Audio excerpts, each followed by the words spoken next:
Kia ora koutou, no mo haere mai ki tēnei hui, ko Fireside Chat. Ko Suzanne Menzies-Culling tēnei, I'm the chair of the session. So I'm just going to start with a karakia and then we'll get to introduce our two presenters. Ki runga ki raro, ki roto ki waho, rire rire kia mau te rangimarie e. From above, below, inside and outside, may peace bind us together. So, hello all of you very keen people here on a Monday morning. This webinar is entitled Teaching Te Tiriti o Waitangi, and our two presenters are Veronica Tawhai and Christine Herzog. Just before we start, I just need to explain how you can maybe interact with this webinar. We'll have a moderator there to pass on your questions to me, so I think they will come through the Q&A part of the program. So feel free to use this and share the thoughts and links that you might actually have. Now, I just want to introduce our two very skilled and experienced presenters. Veronica Tawhai is Ngāti Pro and Ngāti We Pohatu. She hails at the moment from Palmerston North, where she's a lecturer at Massey. She's an educator. She was a founding member of Te Atakura, and she was also a coordinator of Mātiki Mai Aotearoa Rangatahi. And then the other presenter, the second presenter we've got here is Christine Hertzog. She is a self-styled baby boomer. She's Pākehā, grew up in the US, and she moved to Aotearoa. She initially was interested in community and adult education, and then in the 1980s started to focus on Te Tiriti o Waitangi. She was teaching at Manukau Institute of Technology and set up the Treaty Education Unit there. And now she coordinates the Treaty Resource Centre in Tamaki Makaurau. So kia ora, mōrena korua. Lovely, I feel very privileged to be here chairing the session with you two this morning. Maybe we could start with you, Veronica, and just tell us a little bit about yourself and how you got into this work. Mōrena, Sue. Tōtahi nei ranga mihi kia koe, nau I timata tō tātou hui I rungi ngā kupu te karakia. Hioi nei rā te mihi kia koe hoki Christine. Pātiki te a koe me te huitahi tēnei wā, huri noa kia koutou, te hunga e whakarongo mai, mātaki mai nei tēnei wā, tēnā tātou katoa, I roto ngā tini āhuatanga o te wā, ngā taumahatanga o te wā, hoki ki te ātāhuatanga o tēnei kaupapa, no reira, tihei mauri ora, Te Tiriti.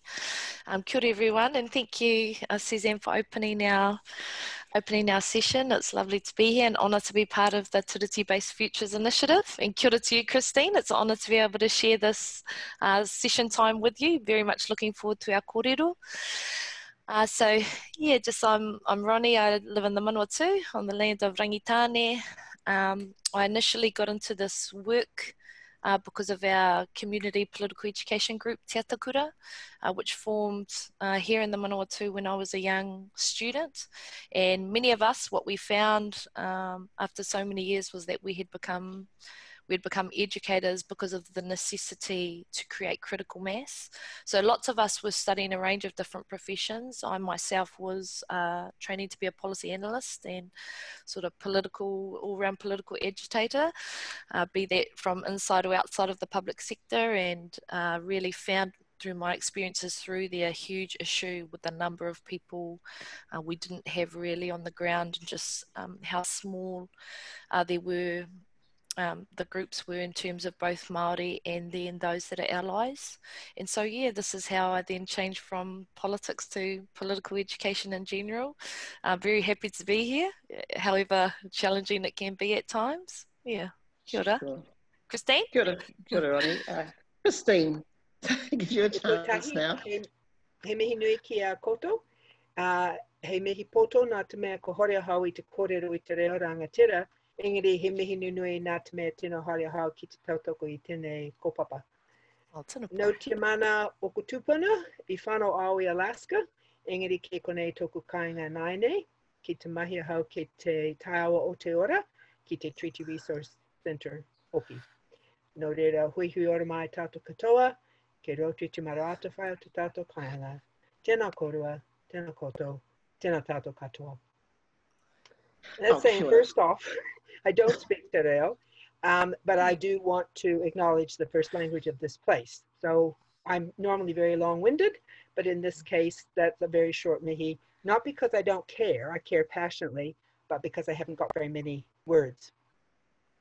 You did a very good job. I think thank you. I think your introduction, Suzanne, was quite sufficient. The only thing I thought I would add was just a little bit around the context from which I'm speaking, which, as you said, is since workshops basically since the early 80s, with the general public, lots with community groups. I counted the other day, and it's about 1,000 workshops, excluding local government. And local government's where I've done most of my work, some in the private sector and some with central government. Mostly in the geographic area between Whangarei and Hamilton, especially Tamaki. And although I do a heck of a lot of treaty education, it feels like in terms of my days, what I'm particularly interested in is people trying to put the treaty into practice in organizations. So I see education as a step towards, but my particular passion is around the application. I too am looking forward to this. We haven't had treaty educator gatherings for years. I feel completely out of touch with peers who aren't in Auckland. And so, yes, I'm very much looking forward to this. Thank you, Suzanne, for taking on the hard part of the job. And great, Veronica, to have another chance to share ideas. Thanks, Christine. I'd sort of quite like to ask you both, what keeps you going in this work? Because, you know, we've been doing it, all of us, for quite a long time. And yeah, so that's a question. I'm happy to add my little bit, but I'd rather hear from you two first. Veronica, Ronnie. Okay. Well, kia ora, yes, what keeps me going? Well, the thing is that, you know, I mean, overall, I know, you know, on one hand, it's that we do see some positive outcomes from this work, like we do see some, you know, transformational shifts that happen with individuals as well as groups, as well as, you know, communities. So one of the focuses that we have in terms of the workshops that we run is along the lines of what Christine was saying, in terms of that we have quite a focus on people coming up with an implementation plan. This is in Te Tiriti educators. I know John James, you had to speak on the opening day. He's one of our lead educators, and we have a big focus on how is it that people can begin to honour Te Tiriti more strongly in their work starting from tomorrow. So that is one of the things that keep us going in terms of that we do see some positive outcomes. But to be completely honest, that would be secondary to the fact of the huge changes that still need to go ahead. So the community that I was raised in here in Highbury and Palms North, as well as, you know, lots of our communities throughout Aotearoa, you know, there is still a lot of suffering going on. You know, there's still massive issues that need addressing. You know, they are the responsibility, we feel, you know, of everyone who considers Aotearoa to be their home.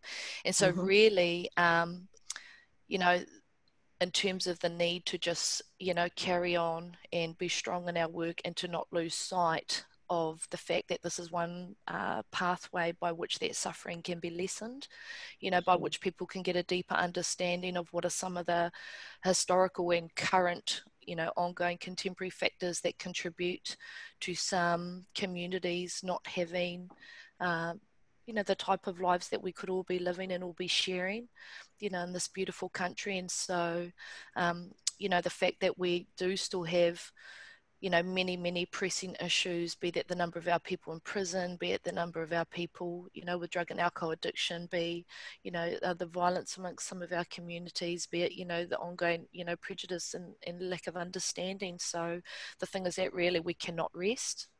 We cannot rest because these are urgent issues that make up the daily rhythm of the lives of our babies and the younger people and older people and ourselves and our communities. And so really, while it's difficult work, one of the things that Mona had said, not on Saturday, but is part of the work I've done previously done with him, is that if you know about what has happened, you know, to our people, then you really have a responsibility to do something about it.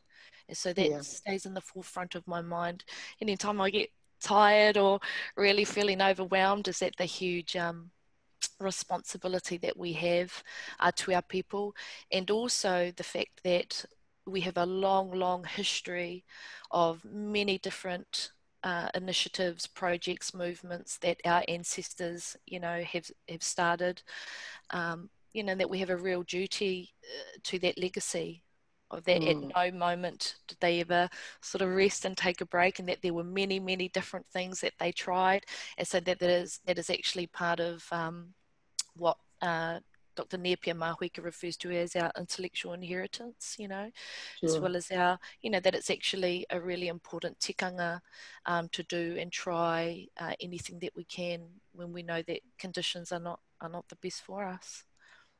Thanks, Ronnie. Not to be a downer, but that's the truth of it. As a Pākehā woman, what actually keeps you going in this work?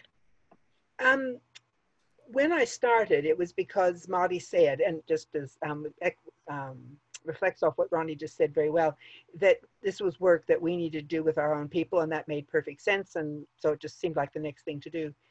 The longer I've been in it, the more I've been aware there's a wide range of work that needs to be done, of which education's a part, but I don't know whether it's an important part or just a part that we do because we've always done it. And there are days when I think, not so much because it's difficult. Nowadays, treaty workshops are so much easier in my experience than they were in the 80s, when I felt like I was going into battle when I went into a workshop. Nowadays, they're not like that. They generally can be challenging and sometimes stressful, but generally speaking, they're positive experiences. So I don't feel negative in that sense, but I do constantly question putting time here as opposed to other types of work that I could be doing. So the reason I've kept going mainly are, one, that Māori say they're living with the consequences of all this, and if they're saying that that's what they want me to be doing, then I think that my social justice ideas say it's up to the people on the receiving end of the problems who should choose. So that's one reason I keep going. Some workshops are really inspiring and exciting, and you think, wow, New Zealanders, this is amazing. I'm so glad I'm here and not in the US. And there are exciting things that people are picking up on relatively little notice, and just thinking about things and saying, hey, this isn't right, and here's what I'm going to do about it. So that can be really exciting. One of the reasons is that in my work with organizations, you can meet literally thousands of people who've been on treaty workshops, and it doesn't seem to have made much difference, but where organizations are doing something, there's always been a critical mass of people who were inspired by workshops. So you don't know who they're going to be, but it seems to be a necessary condition. And then also along the same lines, sometimes people ask amazing questions in workshops that really inspire my thinking to, oh, that's how that could fit with that, or, oh, I haven't done any work in that area, I better get something sorted out before that comes up. So it also feeds my own work in organizations, as well as the more generic outcomes that come from workshops. Okay, I just wanted to sort of say that a lot of my learning happened in the Black Women's Movement back in the 80s and 90s. And I remember at one stage thinking, Māori think we are a people with no honour. And that was really a hard pill to swallow. And the more I've done, not just in terms of education, but also in activism, over the years, it's become really apparent to me that my tūpuna are here, sitting here on my back, waiting and supporting me to do this work. You know, whatever happened back in the 19th century, now that they've all passed, they know what the story is. And I just feel like they're constantly there, pushing me and encouraging me and telling me, yes, keep going, keep going. So that's one of the things that keeps me going. But also it's I think removing the sort of the veil from the eyes of Pākehā people and seeing the lights go on and understanding all of a sudden what the hell it is that we're doing, or why we are in the place we are and why we act the way we act, and how that needs to change. So one of the things I was going to ask you both was, what are the limitations to the treaty education process that you perceive in terms of, you know, working in community or working in the institutions? Well, certainly one issue is just the volume of work that needs doing, as Veronica alluded to earlier. There aren't actually very many treaty educators in terms of that component of it. And so literally getting around to people while we were waiting for this session to begin, Veronica and I were talking about the potential and the limitations of technology. Could we use technology to do this sort of faster, better, smarter, more effectively? And that's an open question that we didn't work out the answer in that 5 minutes. But certainly there's an issue around literally mass, even though New Zealand's a small country, and even though we're literally doing thousands of workshops, there's still a lot of people who have either never been to a workshop or have and don't remember anything. And what particularly worries me is I have a list of 21 myths that I start workshops with, and I've been using it since the 80s, and I hoped that by this time, at least the myths that we were looking at would have changed, that people would have come to know that these things were myths, and that hasn't happened at all. So it's obviously not, well, certainly my space, it's not achieved the levels of change that I would have hoped the amount of effort would have generated. The main thing that concerns me personally is that people definitely shift their attitudes in workshops. That's my experience. We've tested things, done various types of research projects. The literal knowledge, the ability of people to say what Articles 1, 2, and 3 say each, doesn't necessarily change very much over time, which is a bit daunting, but attitudes do change. And so that's encouraging. That's one reason for keeping going.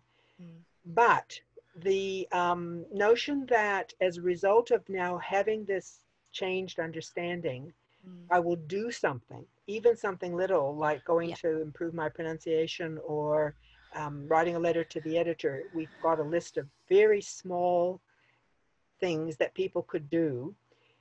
You can see when people are looking over the list and talking about it and things, they're not committing themselves to doing something. And I find that quite daunting, especially because these are very small things that we're asking, well, suggesting that people do.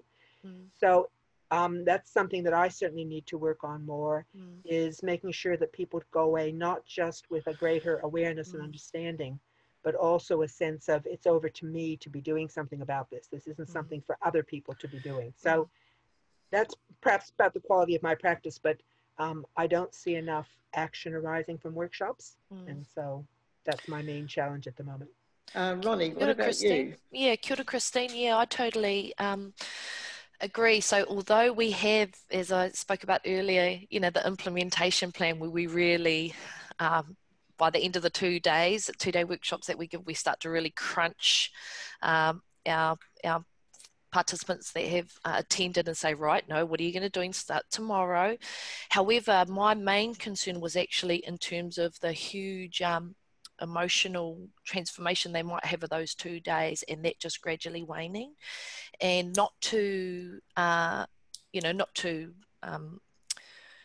dismiss the importance of the experiences of the people in Africa, but to give an example from just something from everyday life is that, you know, we see the ads about, you know, all the crises happening in Africa, and, you know, they show the young children and issues to do with starvation and stuff like that, and people watching and they say, oh my gosh, this is so terrible, this is so terrible, and you might feel all this sympathy at that time, and then what happens is, of course, the ad finishes and people go back to their everyday lives. And so one of the key questions that I had when I was first developing as a Te Tiriti educator, still developing, was that how can I make sure that my workshops aren't like those ads? You know, in terms of that people feel fully engaged, they feel fully emotionally wrapped up in all the learning, they go through these transformations, but then afterwards people just go back to their lives. And even in terms of having the implementation plan, a huge limitation I feel which is something we're trying to address at the moment, is then what is the structural supports that are in place for those people that have attended to then be able to continue in that work, to be able to continue to feel connected, to be able to seek further information. So, you know, we give a long reading list and we encourage people to then form networks, etc., but primarily, you know, and then we say to people, right, we're forever your treaty support people. Please contact us with your initiatives. Please let us help you, even give you feedback and advice. But that doesn't really happen. What we get is we get an email immediately after, you know, a flood of emails of people telling us all the different wonderful things that they are doing, which are great, and we can give feedback on that. But then that definitely, we might not hear from someone else then at all, if it ever. So that was my question too, Christine, is actually, you know, it's the work after, but particularly how can we maximize on that feeling that people get where they do feel that they have been introduced to a whole new way of thinking and knowing about something based on information, based on being taken through a process, but then to have that stay in place, because that's the whole thing, is that we don't want it to just be this one space and time where people then in future go, oh yeah, I've done that workshop, it was amazing, and then nothing. You know, but what actual changes have you been able to make in your everyday work life, in your community work life, and being able to measure those, of course, isn't something we've been able to do either, which is a limitation of a workshop if you're going into a community or if you're going into a workplace.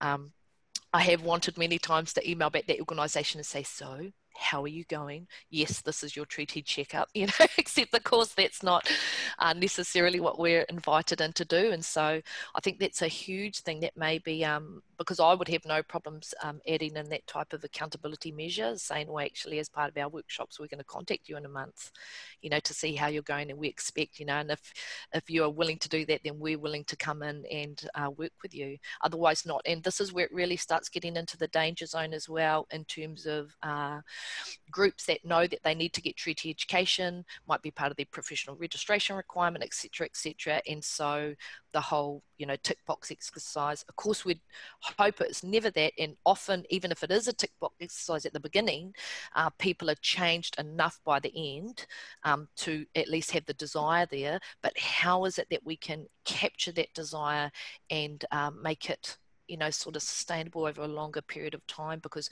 really, you have no idea how then things go after. Yeah, and you know, the only time will tell thing, no, I'm not willing to accept that, because actually we have limited time, we have limited resources, you know, so I would like to put some stronger things in place to then be able to actually to start measuring and then looking at, right, what can we actually do to do that? Because as you're saying, Christine, you know, issue all the way back then was in terms of the massive educators, and still very much the same.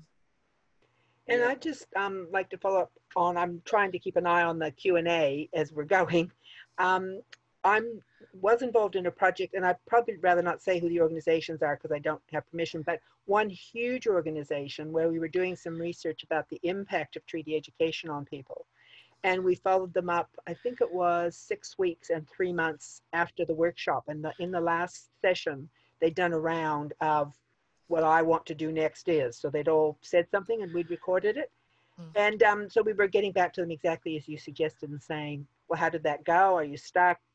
You know, are you glad you did it or didn't do it? Or is it in the too hard basket or what?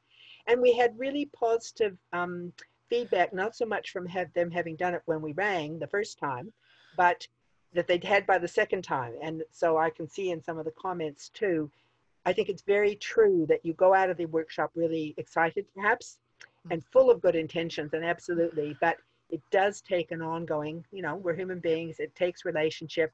So I see someone's mentioned something about a buddy. I think all those things are definitely very positive. And I'm working in an organization now with 200 staff, and we're spending a lot more time on talking about what people are going to do next. And then they've given permission to have follow-up. And I think it feels like it's on the right track. We still need to fine tune it. It's new stuff. And of course it needs to be resourced. Fortunately, this organization is able to resource the time it takes to do the follow-up and supporting the people to do the things. But I do think we can get a lot better at this. I don't think it's impossible. I just think that it's part of the learning journey. In 1990, a couple of us in Dunedin, myself and Marie Lofisel, actually started looking at the lack of movement that had happened in the 80s in terms of Pākehā ability to focus and maintain a focus on this work. And one of the things that we came to is that if you're doing it for someone else, when times get tough, you give up. So the challenge for us was to actually encourage people to find what their stake is in a treaty-based world or treaty-based country. And so that when things do get tough, in terms of emotionally or within a family or with your relationships, you know what your stake is. You know that there's something that holds you there, because in the long term, there's something there for you and your people. So that's been really useful, because it's actually led us on a decolonisation journey in terms of understanding how we are the way we are, why we do the things we do, and how we can make changes in that. And also working in an organisation, if you're working with an organisation, getting the leaders of that organisation committed to seeing it through also has been really useful. If you can actually move them and engage their hearts, not just their minds, they are much more motivated to make sure changes are happening within the area of work that they're dealing with. There's a question here that I might put to you both. I sort of feel a little bit, yes, well, I will put it to you both, is how do you recommend dealing with people who believe that Māori are getting too much, and that the treaty is irrelevant, people who are angry that land is being given back, etc., and that we shouldn't be worrying about what happened in the past? That's easy. Yes. Just do a workshop. No, because definitely, I mean, part of any, and those views are common, you know, would hope not too common, but certainly, as said, lots of the context that we are delivering workshops in is where it might be a compulsory aspect, or their managers have told them they have to do it because they need to tick, etc., etc. So we have a lot of those types of thoughts first coming in. Often, you know, of course, they don't tell us at the beginning, but they might reveal that to us at the end, like, I was one of those people that felt, you know, etc., etc. We just sort of go, yes, you know, and then they go, oh, they knew the whole time, you know, that's how we felt about it. We're just like, yeah, you know, you're not the only one in the room that thinks that. But of course, that is part of the, you know, the Tiriti education journey, is that when people can see, well, actually, you know, this was clearly what's agreed to, and this what happened, and particularly all those shifts in constitutional power, you know, which then was the shift of the resource base, the shift of the economic base. I mean, people can then see and have a better understanding of not only these ideas of historical trauma, but what Whāriki up at Auckland, the research group, is calling historical privilege. You know, and people are able to, what Mariana Pittman calls, put themselves on the line. You know, if you can connect strongly to, right, this is what's happened, I can actually see that this is how my family has developed in terms of their place here in Aotearoa, and this is how other families have developed, you know, as a result, you know, and being able to connect to that thinking, particularly when people learn about the doctrine of discovery, when they learn about, well, actually a lot of the ideas when all this happened were very white supremacist ideas, you know, when people can connect to that and see, right, this is actually what's happened, we don't have anyone saying that by the end, you know, saying, oh gee, you know, Maori's getting their land back. It's, you know, instead they're coming up with, right, okay, so this is, you know, as we were talking about before, Christina, in terms of that, you know, that sense of fairness, that when people can actually see and have a more critical understanding of what has happened, and by critical understanding, I mean not just that this has happened, but these were all the ideas that were connected to it, and this is how power was operating, people are then just, yeah, we get very few that are still thinking like that. Yes, you know, they then have to deal with other things, because then there's huge discomfort. One of the things that Christine brought up when we were discussing earlier was then, oh, you know, well, what do I have to give up? You know, what am I then giving up? Do I need to give up as a part of this process? And we just say, well, yes, that's exactly right. And what we always encourage is that whatever discomfort you might be feeling at present as a, you know, in terms of the idea of you giving up your privilege, imagine actual discomfort and suffering throughout your whole life. you know, what you're experiencing right now in terms of just contemplating how things might be different, well, actually, you know, this is the context that some of our other communities live in. So it's not that we don't have patience for that discomfort, but to put it in context of actually, you know, wider Aotearoa New Zealand, then people, so that's something we also do. You know, in terms of why you know, sort of sit back and think about what you're going to do. You know, we have really pressing issues where, you know, members of our communities, you know, are still in really bad situations in terms of that suffering. And so, you know, just to try and, you know, encourage people in terms of that. Yeah, but no, we don't get those questions by the end, usually. It's just a simple, need to be educated, really. And I would certainly tautoko that. I remember in the early days, workshops used to be a minimum of 2 weeks, and then we compromised that we would break them down to 50 hours. And nowadays, our standard workshops, a long one is considered to be 12 hours, and a standard one is 6. And exactly the same thing as you're saying, Veronica. I can't remember, certainly not in the 21st century, and I can't even remember. In all the years I've been doing it since the mid-'80s, there's only 3 people that come to mind who at the end were still sitting with their arms crossed, as in, you can't make me take this on. I think that 6 hours is more than enough time for the average adult New Zealander coming into a workshop to get into the place of, I see now why people are angry. I see what the problems are. Not I see what we should be doing about it. We don't get that far in 6 hours, but in 6 hours, I've never known anybody with a negative attitude to come in with that same attitude when they went out. So in that sense, yes, it does have a big impact. It just doesn't get into the action. When the advice we give to people who are encountering that situation with people who are quite anti, and they're maybe in the workplace or in a social circle or whatever, and it's causing tension, there's a package of ideas called structural analysis, which are built around the concept of the wave, and that if you're on the beach and you're looking at the wave, it looks big, and if you're flying over, the wave looks small, and people are standing in different places. And basically, that's certainly what I use mostly in my own work, and try and suggest to other people, not that I agree with the people in those other positions, I categorically don't,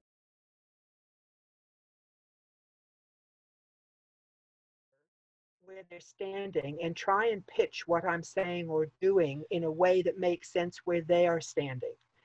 I was trained as a planner, and so I was trained to believe that I could find the best answers for everybody. So I come from a bad background for this approach. But personally, I firmly believe that we can go forward with differences if we can understand where each other is standing. And we did a community dialogue project, and the best one of them had a white supremacist and a Māori activist in the group. And the conversation went for over 2 hours with other people as well. And people didn't come to agree with each other, but there was a sense of, okay, this is a human being that I'm in disagreement with, and they have reasons why they've come to the positions they've come to, and we can still, you know, be polite to each other and move forward. And I think that's critically important. Not that we try and suppress the disagreement, but that we have a way of carrying on the conversations, respecting those differences while pursuing our strongly held views. And so I've seen several comments in the chat column about how can we access these things. I personally will try and go through these questions and respond to any on our website that we don't get to in the conversation. And there's a lot of stuff we have available that we can share about this concept of the wave. Thinking about where people are at and pitching things so that they make sense where the other person's standing. That's the main guideline I use. You know, also just to comment on that as well, because I think and just one of the key concerns that we have had, which I do feel there are some major limitations around, which I know I need to address better in my practice, is for many Māori as well that are attending our workshops, and they themselves are not aware of some of the details of their history. Of course, they know what it is like to be a member of their whānau. They might not have access to whenua. They might not know ancestral stories. You know, they might know where their marae is and maybe go back for different things. But you know, when we take Māori through, and particularly, and when they can see, you know, that actually it's not this huge, long, complicated, complex history, you know, of constitutional change, that actually there are some really key points in time and simple points in time about decisions that were made, you know, for Māori, about Māori, and then all the effects of that, particularly, you know, so for example, when, you know, you can show the land loss over time, not land loss, of course, because it's not something we lost, but, you know, land alienation over time, that it was through these acts, that it was through these wars, that it was through the, you know, Māori also then go through a huge, you know, of course, a huge, it's not necessarily awakening, because we know it's something that they may have always known, you know, that our people may have always known inherently, but being able to put names to it and be able to put dates to it, and then their understanding of right. So this is why, you know, some sections of my community and some people in my family are really struggling. This is what has happened in terms of, you know, why we've had to fight to relearn te reo, or we haven't had the resources to relearn te reo. And so being able to also, you know, follow up with those people and ensure that they have the ongoing support that they need, you know, is another huge thing, particularly with regards to, you know, because it is things like after every land lecture that we give, this is at the tertiary institution, you know, I always walk out and think, oh man, I'm not sure how many more times I'm going to be able to give that lecture, because you see the huge heartbreak as the understanding comes to this, you know, to these students, you know, and as the understanding comes to these participants. And it's in those moments actually that I also find, in terms of the disagreements or the dynamics in the classroom, that I need to be particularly careful, because that's where for Māori, you know, if they're going to be angry, you know, about anything, this is when then students become absolutely furious. You know, and so being able to engage with that dynamic. And one of the things that I've found is that, you know, as long as we can always end, it's literally like end on the positive note. Of course, it's not positive when you look at the huge task for us, but being able to say, yeah, and these are some of the things that are now in place, still in context, you know, because people think, oh, Māori getting all this land back through treaty settlements. No, you know, Ngāi Tahu, you know, it's like 0.06, you know, in terms of the monetary part of it, of the worth of the land. And actually, you know, there's only so much land available after things, you know, for treaty settlements and things like that, but still being able to say at least there's some progress happening, so that then people can see, you know, that there at least is some beginning of a development of understanding then in terms of that whole, you know, settlement process, which isn't great. You know, it's really not great, but then it's at least something that we can build on. Yeah. Thank you both. Thank you both for that. There is another question here. It's actually about building capacity.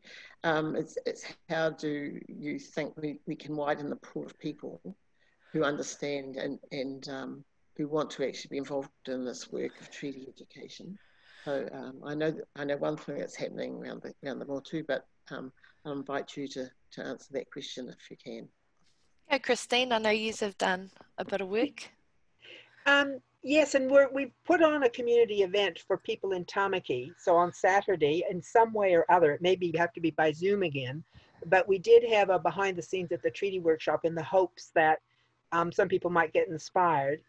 We've put a lot of time and energy in trying to create, and we have a whole website for supporting people who are doing treaty education at any level, Treaty Educators website, to share the resources and activities so that people can use them wherever. And it is password protected, but that's just to keep out people who have who want to do damage. So we can let anybody have access to that. Certainly people are welcome to join us on Saturday. As I said, it'll probably turn into a Zoom thing, so maybe you don't have to be in Tamaki. Over time, what we have found is that we've tried different methods for supporting people coming into the work. Generally, what I loosely call the apprenticeship model is how it ends up. We've tried different methods, starting from different premises, but it comes back to usually people going along with someone else to workshops, seeing how, and ideally seeing how different people do it, because everybody does it differently and you have to find your own way. Then maybe co-delivering for a few sessions so that you take the new person takes the lead in the areas that they're more confident in. And that as that grows, they take on more and more of the leadership. And then eventually the person who was more experienced educator just goes into the background to be available for questions and then stops coming altogether. So that assumes proximity. You have to have somebody in your area that you can do the apprenticeship with. And it's also perhaps more time consuming than, well, certainly than is ideal. But the notion of, for example, when we put the activities out and made them available and said, go for it, you know, you don't need to come do it with other people, that didn't work, both in terms of confidence and in terms of there's some nuances in the work that people don't pick up on. But I've been playing with ideas like trying to develop a community of emerging treaty educators where we could do things like this, you know, third Friday of the month. And anybody who's out there and either having some problems or has some questions, we just brainstorm ideas to share no matter where people are. So if there are people interested, that would be fantastic. And most people are scared of it. It's not actually that scary anymore because there's all the activities. You don't have to learn a lot of content. You don't have to memorize things. Mainly all you have to have is confidence in front of a group. I think if you don't have confidence speaking or facilitating in a group of people, that it would be very, very hard. But other than that, contact us. Well, we're happy to support. Kia ora, Christine. Hey, Suzanne, so what we're doing in Te Atakura, so fabulous to hear all those things as well, is that so we've been doing a few things. This is our Te Atakura political educators group. One of the and just a range of things, and we're really like an everything, anything type approach in terms of developing that critical mass and particularly that capability. And it's nice to say that, Christine, in terms of people not having to memorize everything, because what we've found actually is that that's what intimidates potential new educators, is that they do you know, just turn and run. Some of the people that I've said, would you be interested in helping run treaty workshops, and they're like, right, and sort of just absolutely zoom in the other area. And so what you know, the other direction, honestly, a long time I've been looking for others. And so there's a range of things that we do, and one of the first things that we do, which I think is which I know has been incredibly important in my life, which has helped really chisel the pathway that I've taken, is that as part of Te Atakura educators, we connect people with our mentors. You know, so, you know, Mona Jackson and Miriana and people like Whaia Margaret Mutu. So we have a haerenga every year where we take a group up to Waitangi as part of the Waitangi commemorations for a week. We organise our own speakers as well as attending the talks in the open forum tent.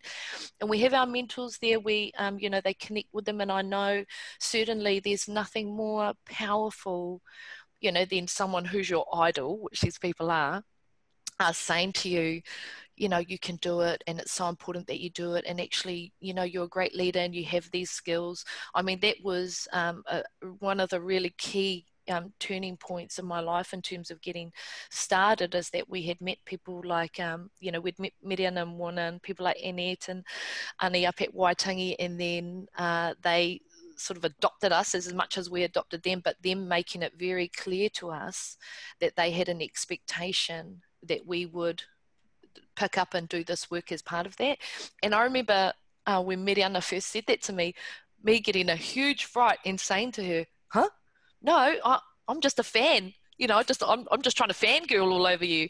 You know, and she sort of was like, no. You know, that part of this mentoring and that relationship was that obligation passed on by people, that those, you know, who have done it for decades. So that's the, you know, that's the first thing I think, is that in terms of those networks, and I know I've encouraged some of our Mātika Mai tauiwi, the younger ones, to really connect with people such as yourselves, Christine and Sue, in terms of those that have really done that, those hard yards, because I know for me, it has been those relationships with these, you know, who I consider to be my tuhunga, you know, those people that are just the absolute experts in the world that have really helped guide and grow me in that role, and I'm still so very grateful for their guidance. The second thing that we did in Te Atakura, which was connected to that, is that we did a project that was about best practices in this area. So I sort of termed it in terms of indigeneity, you know, just that political constitutional dynamic underpinning you know, the Indigenous experience. But so it was just called, you know, Teaching and Learning about Indigeneity, really. But what we did is that, you know, I interviewed a whole lot of those mentors in a formal, you know, in terms of a formal interview, to say to them, you know, in short, you know, help, you know, what is it, if you had any formal advice that you'd want to give to this generation as to how to continue in this work, you know, what would you say? And so what we have now is that we have a whole lot of information specifically on curricula. You know, we have a whole lot of information specifically on pedagogy, an area which I hadn't been interested in, but which then became huge, of course, was then in terms of praxis, like them being able to guide me and saying, Ronnie, you know, you might be young and full of energy right now, but this work is really hard work. It's draining work. It's going to be, you know, hard on your wairua, you know, and so you must do A, B, C, you know, and actually these are some of the things that we're trying to achieve, and these are some of the difficulties that you're going to come up against. And so in terms of developing that capacity, we're now hoping, we just have that, all that data is just in PhD form currently, but we're looking to then be able to take that information and make up some guides, just so that then we actually have some, you know, as well as that mentor relationship with them, we've then actually got some materials which people can pick up and say, right, you know, so of all the things that they said, what is essential content for your workshops, here's the list. You know, what is a range of different ways that you can teach, because of course everyone is different. You know, some people use humor and satire, you know, others say, oh no, you need to get out onto the land. I know you talked about inquiry-based learning, Christine, you know, for different educators, there's going to be a range of different things. And so, you know, as part of that, you know, this resource has a list of where actually here's all the different pedagogical approaches. Here's some of the things that you should look at. And so, you know, some of the people that we managed to interview in that were, you know, Paparangi Nui Walker, you know, just, you know, and even in terms of him, like he said to me, we had an amazing interview, you know, but the thing that really stuck with me is, you know, Ronnie, just teach the truth. You know, just teach the truth, you know, however heartbreaking, however, you know, just whatever discomfort it may cause for people, you know, and that we have that really strong commitment to do that because of everything that our tipuna went through, you know. And so right now we're looking at getting those into resources as part of then encouraging people that they can say, right, I might not be good at everything, like I might not be funny, or actually I prefer, you know, funny, or I don't like it in the classroom, I want to go out into the, you know, want to go out onto the land. And that's, you know, one of the other things that we practice in Te Atakura is visiting those key places and getting the kōrero from those areas. We'll further be grateful. For example, last year, you know, Dr. Ruakere Hon gave us a talk about parihaka on, you know, the hillside where they had the cannon, and it was just the most, yeah, like being able to connect to those masters. And so, you know, just in terms of that, these are the different things you could and should try. And we have all those interviews on video recording. So Te Atakura will be looking up to making up some resources just to be able to really try and create that greater capacity, and as well as though that real need to connect to your mentors, people. There's nothing like, you know, love from your idol to be able to, you know, love from your idols to be able to push you forward. I know, yeah, it's been absolutely essential in our development anyway. Thank you. I want to get to turn in a minute to the school curriculum and what implications there are there. But just before we do that, just to notice that Ingrid Huggins and myself have been running a series of training for trainers during this year. We did one last year, or we sat in a workshop last year and critiqued it in Wellington. But there's one coming up in Dunedin the weekend after Labour weekend. There's another one planned, I think, early next year in Hawke's Bay, and another one in the Waikato. So if people are interested in those, they could maybe send a message through the Treaty Futures Facebook page to hook up with that. But anyway, I want to get back to you too, because one of the questions has been asked about the implications in terms of the school curriculum. And I know you're both keen to talk about that, because it's actually very scary as to what could be rolled out in terms of New Zealand history if we're not careful. Yeah. Christine, do you want to go first? I'm of totally two minds about this. A long time ago, David Williams, the lawyer at Auckland University, made a huge impact on me around when we were discussing the constitutional reform. And he sort of was saying, in effect, be careful what you wish for. Because we just assumed in our talks about constitutional reform that everybody would take it the way we meant it, and that if it happened, it would happen the way we thought it should happen. And he said, you know, the only thing worse than that, than nothing happening, is to have the constitutional reform take off, but be controlled in other contexts, and you end up having it, and it's virtually impossible to change it then because people say we've done it. I don't know if I explained that very well, but I feel a little bit the same way about the school curriculum. In workshops, people mention two things: media and education. Why have we not heard about these things before? Yeah. And those are the two institutions they pick as the ones that they most think should have done better, if you like. And because there are other people working in the media area who are much more skilled than I am, I focus much more on the education side. And I think there's some relatively easy things we can do that would have a huge impact. What I'm worried about is that because people lack confidence, because too many compromises get made, that it gets turned into a tick the box history lesson, right? We've explained this, we've explained this, we've explained this, and doesn't really get us any further, because we ended up changing the name of our treaty course precisely because you can have all the facts and it still doesn't make sense. And so we now call our course Making Sense of the Treaty, or Te Tiriti, because that's what people need. And so in terms of the curriculum, we did some work several years ago which got really good buy-in in the schools, and we were trying to make it practical and realistic and get at the essence of the issue. So it wasn't so much teaching about who was Captain Hobson and why did he come here and what happened on the third day and things like that. It was much more teaching an approach which would go across a school of Māori culture makes sense, it has integrity, it's not a primitive ancient thing, it's alive and well and works. Other people have other cultures which do the same. The treaty was about people being able to work together with those differences. Colonization is that didn't happen, and so we're now in a mess. And you can teach that across any subject, those ideas. I'm just working with someone at the moment about how you reflect those ideas in a music curriculum. And then what was so exciting, I'm not a teacher, but was so exciting was in that fifth point where it said, okay, so that isn't what happened, we're now in a mess, what can we do?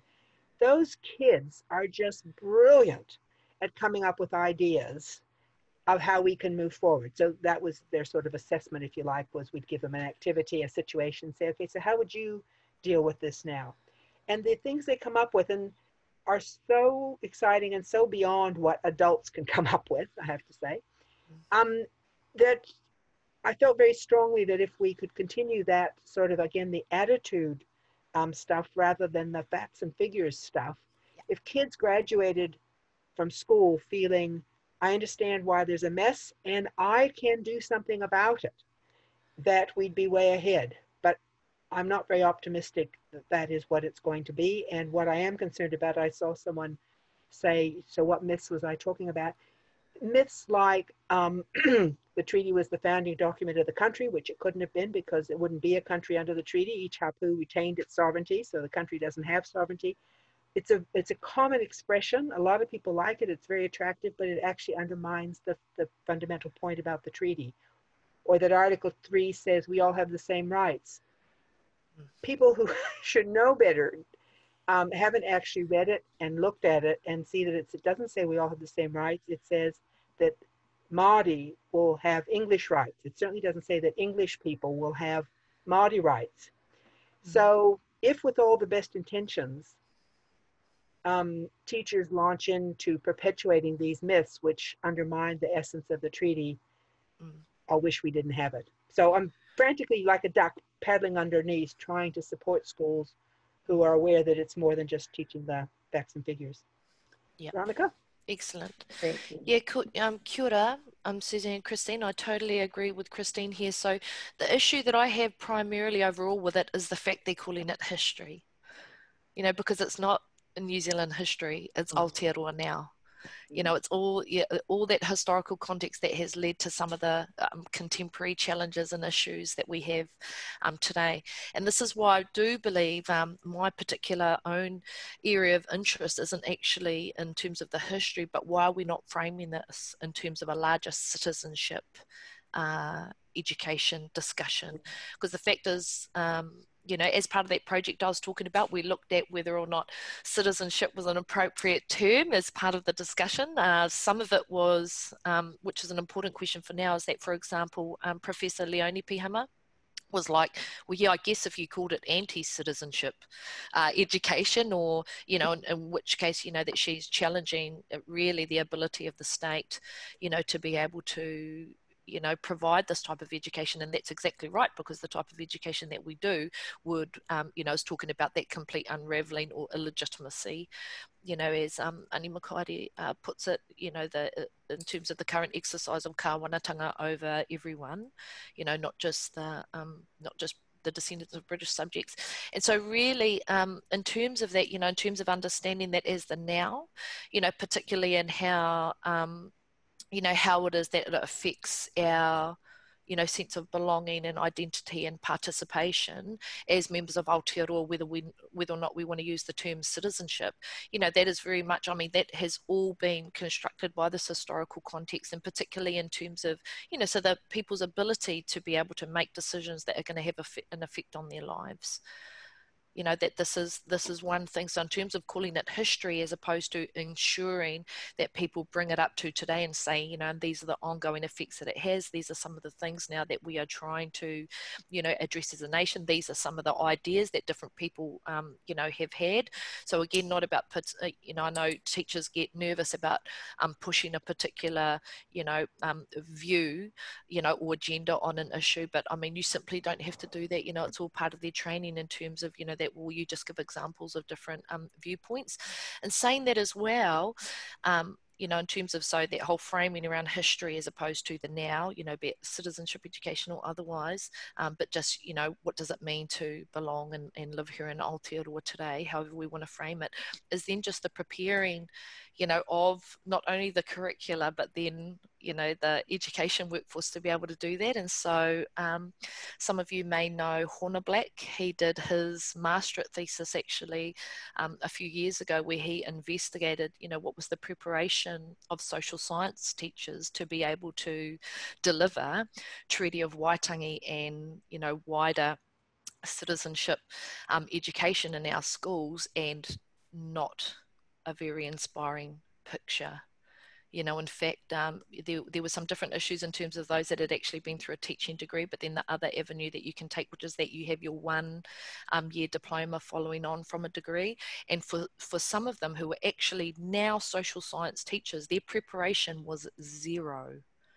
You know, like they were meant to have the 2-hour workshop on the Treaty of Waitangi at this class, but then it was cancelled.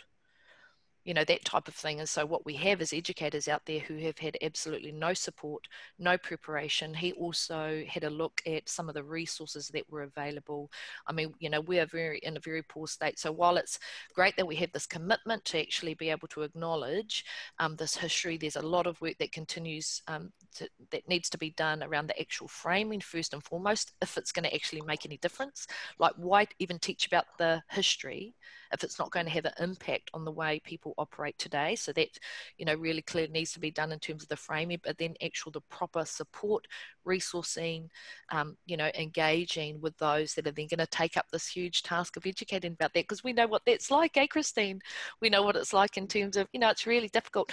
In terms of the ability to be able to do this, though, I just also wanted to tautoko you, Christine, in terms of that some people who feel, because there is that debate out there that actually, oh no, you know, this is just such a horrific history, you need to leave that, you know, with adults. But I absolutely agree with you in terms of you know, pedagogies around children and approach to working with younger people. So Te Tiriti educators, John James and myself, were invited to go give a treaty workshop in the Wairarapa, and we turned up, and half of the hui, as it turned out, were rangatahi or younger. So actually my most favourite workshop of all time, this isn't to undermine the others, but my most favourite workshop of all time was with a group of 10 6 to 12-year-olds. you know, and they got it. They absolutely got it. Like there was nothing that, you know, obviously you reframe your language and things like that, but in terms of then being able to stand up, you know, and articulate what the treaty was about, you know, that with the 4 articles, etc., they could absolutely do that. Like, yes, we had them drawing pictures and things like that, but certainly for anyone who thinks that, you know, it's inappropriate for that school sector or even teenagers, I mean, that's just not the case. It's about being committed. It's about getting creative. It's about really being clear on what the outcomes are that we desire, you know, from this type of education, and just, you know, putting in that effort, you know, and having that absolute commitment to seeing it through. And so, yes, exciting opportunity, huge things that we need to deal with. I really recommend the Ministry, you know, of Education revisit Hornibleck's, you know, thesis and have a look at what it was like then. I doubt that things have changed much, but then also look at some of the work that has been developed, such as our Te Tiriti project on best practices in teaching, about what might be some clear guidelines into going into this area. And I just want to tautoko exactly what Veronica's saying. Tamsin Hanley also did her thesis or dissertation, whatever it is, and was talking to the teachers themselves and what the barriers are for them. And, you know, lots of good intentions, but still lots of barriers. And so I'm certainly hoping that the people in charge of all this address that issue, because as I said, it's better not to do it than to do it badly. That's what we learned in the early days of treaty education. You might do 50 workshops that people loved, 1 workshop that had 1 niggle, and you just heard about it forever. The waves just kept going and going and going. So it's important, especially as they launch this, that not that they be cautious, but that they do it well. And there is information out there to support, as you say. I'm a wee bit anxious about us running out of time, and I didn't realize so many people. Yes, I think so too. I think we have run out of time. And so, I mean, and there are a lot of questions that we haven't got round to that people have asked. So I know that this is going to be broadcast on YouTube, or reported and played on YouTube.